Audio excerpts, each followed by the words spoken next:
Sócrates, la sabiduría empieza con el reconocimiento de la propia ignorancia. Introducción.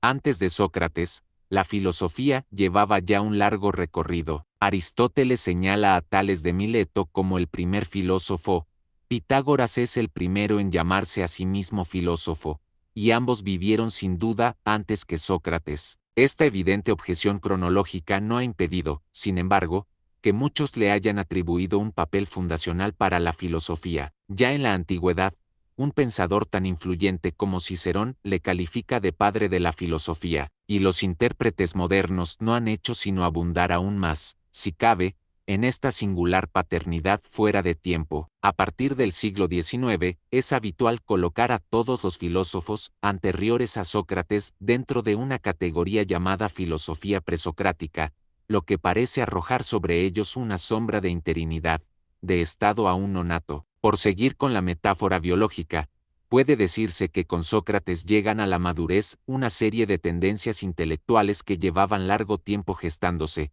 y les dio una unidad y un propósito mucho más reconocibles tanto para sus coetáneos como para nosotros. A la vista de lo que se acaba de decir, tal vez sorprenda saber que Sócrates es una figura singularmente desconocida, y no solo en cuanto a sus datos biográficos, sino también en cuanto a su pensamiento. Esta situación ha sido motivo de debate académico desde hace largo tiempo, hasta el punto de que ya se conoce convencionalmente con el nombre de el problema de Sócrates. Dicho problema no consiste precisamente en que falten testimonios acerca de su vida y sus ideas, pues contamos con ellas en una cantidad comparable a los pensadores que mejor conocemos de la antigüedad. Se trata más bien de que estos testimonios nos han llegado en un formato que no contribuye a que podamos sacar nada en claro de ellos. Parte de la culpa de esta situación se debe al hecho de que no se conserva nada escrito por el propio Sócrates, ni siquiera unos fragmentos sueltos citados en obras posteriores, como ocurre a menudo con los autores de su época. En el caso de Sócrates no hay nada en absoluto, y no porque sus textos se perdieran, sino porque, a pesar de ser uno de los pensadores más públicos e influyentes de su momento, se negó a poner sus ideas por escrito. Tampoco fundó ninguna escuela, ni ninguna sociedad filosófica, ya fuera pública o secreta, ni tuvo discípulos en el sentido que la mayoría de filósofos de la época los tenía. A todo eso se habría negado también Sócrates, y de forma además deliberada, según coinciden en señalar los textos conservados de personas que lo conocieron en vida, así como los de otras que pertenecían a su mismo entorno histórico y geográfico. Este es, de hecho, uno de los escasos puntos en que los textos acerca de Sócrates coinciden. El rechazo de Sócrates a poner por escrito o fijar de cualquier otro modo su pensamiento guarda una relación muy especial con la que fue su mayor originalidad como filósofo, y que consiste en el empleo de un método. Por supuesto, si tomamos esta palabra en un sentido amplio, como conjunto de pasos dirigidos a un fin, no puede decirse que alguien haya podido ser su inventor, pero tanto la generalidad del procedimiento que diseñó Sócrates como la total deliberación y radicalidad con la que se atuvo a él fueron mucho más allá de lo que se había visto hasta entonces. Esa es la gran diferencia de la forma socrática de hacer filosofía, y no es exagerado decir que, como proyecto racionalizador de la experiencia, la filosofía al igual que la ciencia, por lo demás consiste en eso antes que en ninguna otra cosa, en particular, antes que en el objetivo que se proponga el método y en la forma concreta que éste pueda adoptar. Ciertamente, diversos aspectos del pensamiento previo avanzaban ya en esta dirección, muy especialmente el razonamiento matemático, que Bertrand Russell ha señalado como la primera fuente de inspiración de la filosofía griega. No obstante, la lectura de los razonamientos de los filósofos presocráticos cuando salen del terreno matemático no puede menos que sorprender al lector moderno por su carácter intuitivo y aparentemente aleatorio, por su falta de método. En definitiva, el método de Sócrates consistía en un estilo de conversación diseñado para sacar a la luz las contradicciones entre las distintas creencias de las personas. De acuerdo con esto, no podía haber una conversación mejor que otra, ni una conclusión separable de la conversación que había llevado hasta ella, razón por la cual no tenía demasiado sentido ponerlas por escrito. Desde la perspectiva del propio Sócrates, su muerte no debería haber cambiado nada en este sentido, pues su método era tan suyo como de cualquier otro que quisiera aplicarlo. Huelga decir que sus discípulos no lo vieron igual, pues de otro modo apenas habríamos tenido noticia de su nombre. Eso sí, para dar su testimonio, escogieron una forma de escritura que no tiene nada que ver con el tratado,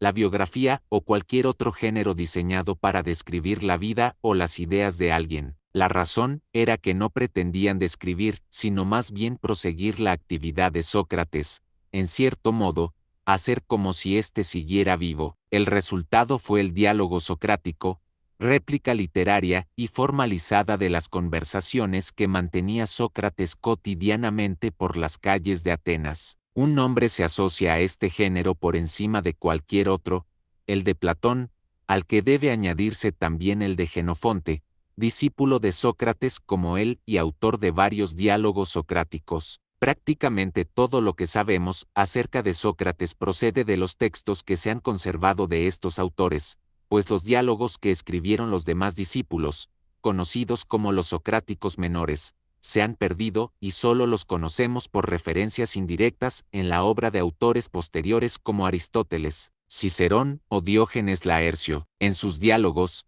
los discípulos de Sócrates lo presentan hablando de los temas más diversos, en toda clase de circunstancias y con los más variados interlocutores. Lo que dice Sócrates en estos diálogos se contradice bastante, no solo entre los de autores distintos, sino incluso entre los de un mismo autor. En algunas ocasiones, se le presenta hablando con gente que no pudo haber conocido, o en escenarios donde casi con toda certeza no estuvo, e incluso hay un diálogo que lo sitúa después de la fecha de su muerte. Por supuesto, se puede buscar al Sócrates histórico en el conjunto más coherente de datos que puedan extraerse de los distintos Sócrates de estos diálogos, y así se ha hecho y se sigue haciendo en los estudios socráticos. Es importante tener presente, no obstante, que esta forma de leer los diálogos socráticos va en dirección exactamente opuesta a la intención que más probablemente tenían sus autores al escribirlos, y por tanto, sus resultados de haberlos no pueden ser otra cosa que precarios y limitados. En este sentido, puede decirse que el diálogo socrático es un tipo de testimonio que a un tiempo muestra y oculta a Sócrates. Lo muestra en el sentido en que recoge del mejor modo posible el aspecto que él mismo destacó por encima de cualquier otro de su filosofía, es decir, su método. Por otro, las ideas y las vivencias concretas de Sócrates se pierden de forma casi irremediable en las brechas entre un diálogo y otro. Método es una palabra de origen griego que significa literalmente camino hacia. Si la primera aportación de Sócrates a la filosofía es el método, la segunda es el fin que persigue con él, que no es otro que el bien del hombre, y más concretamente su propio bien. También en este caso, la idea de que un filósofo pudiera hacer historia al descubrirse a sí mismo parece risible a primera vista. No obstante, esa es la clase de descubrimiento que cabe esperar de la filosofía. La reflexión, hasta entonces, había girado principalmente en torno a los dioses, o más recientemente, con los primeros filósofos, que fueron también los primeros científicos en torno a la naturaleza. Por otro lado, la literatura que se interesaba de forma específica por el hombre consistía en un recetario de consejos dispersos todavía muy marcados por la referencia a los dioses. Una reflexión completamente centrada en el hombre, que no lo hiciera depender de nada más que de sí mismo, y se empeñara en perseguir la virtud de su conducta antes que ningún otro objetivo más inmediato.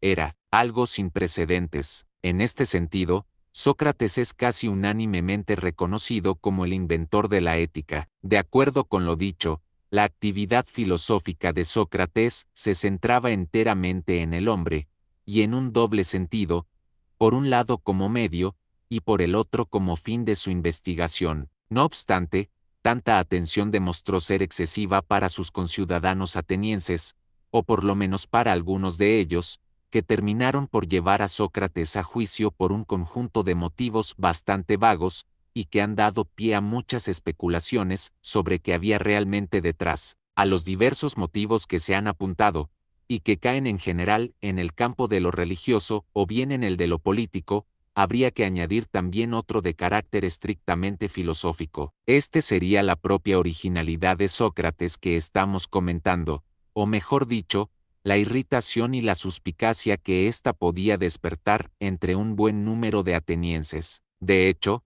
este parece ser el principal motivo que ve Sócrates detrás del juicio. En su discurso de defensa, Sócrates pone en cierto momento el ejemplo de un caballo grande y noble pero lento por su tamaño, y que necesita ser aguijoneado por una especie de tábano. El caballo es el ciudadano ateniense corriente, menos virtuoso de lo que cabría esperar de él, sobre todo porque no se presta a sí mismo la atención que debería, por lo menos en el sentido que da Sócrates a esta atención. El tábano no es otro que el propio Sócrates, dispuesto a posarse durante todo el día aquí y allá, con el fin de despertar, persuadir y reprochar a los atenienses su conducta, si hace falta uno por uno. Irónicamente, como veremos, esta es otra de las originalidades de Sócrates. Su consejo después de decir esto es: no llegaréis a tener fácilmente a otro semejante, atenienses, y si me hacéis caso, me dejaréis vivir. Obras. Sócrates no escribió nada,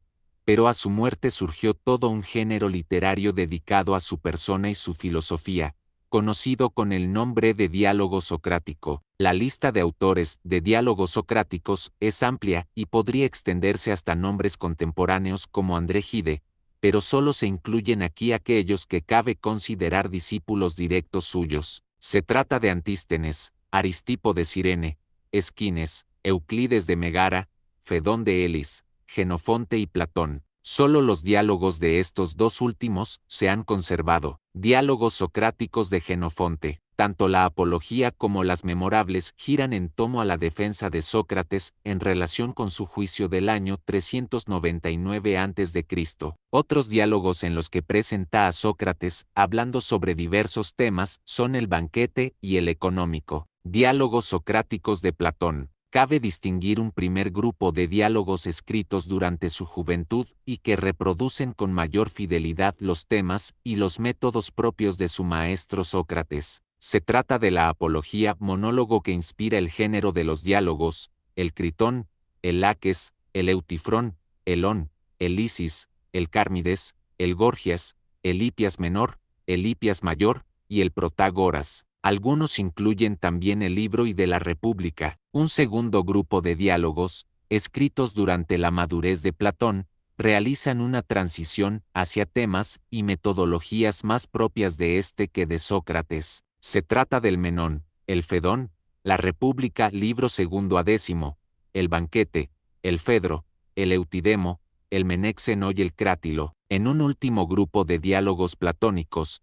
que se suponen escritos en su vejez, la propia figura de Sócrates va perdiendo importancia. Se trata del Parménides, el Teeteto, el Sofista, el Político, el Timeo, el Critias, el Filebo y finalmente las Leyes, donde Sócrates ya no toma parte.